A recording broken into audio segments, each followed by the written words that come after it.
And then secondly,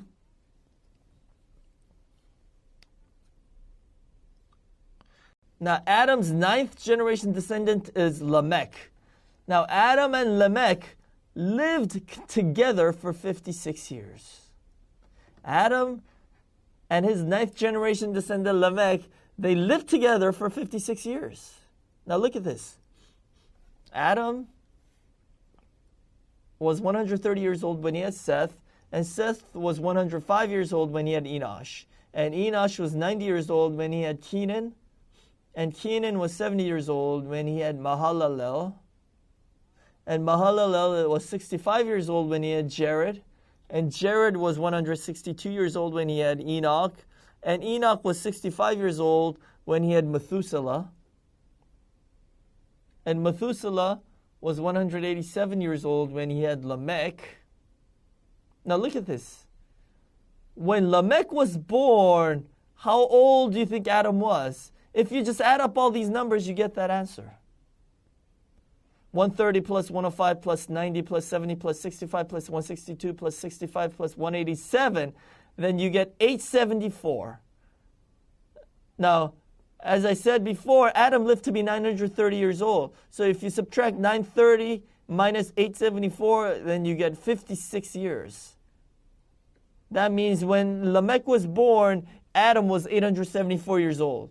And then from that point on, Adam lived 56 more years, and then when he turned 930 years old, he died.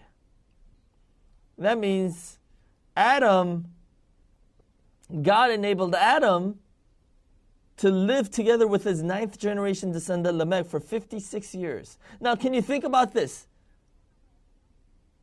God said, you will certainly die if you eat from the tree of the knowledge of good and evil. But so because he said this, God could have killed Adam right away. But God did not kill him immediately, but he enabled Adam to live for 930 years.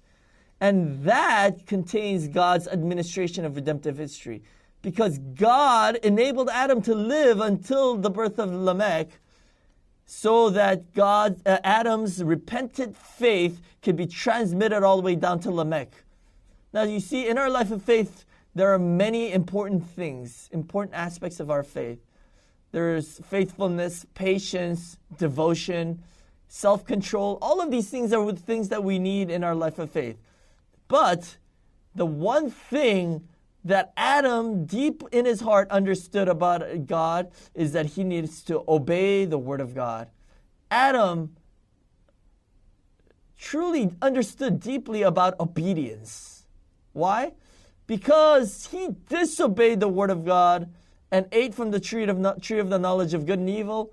He was kicked out of the Garden of Eden, and because of that, there was great tragedy in his life, in his family's life. And because of that, he realized, I have to obey the Word of God. That was nailed into his heart, thinking, I have to obey the Word of God. So what he taught his children is this. He said, you all need to obey the Word of God. This was the core and essence of every message that Adam preached. He's saying, you have to obey the Word of God.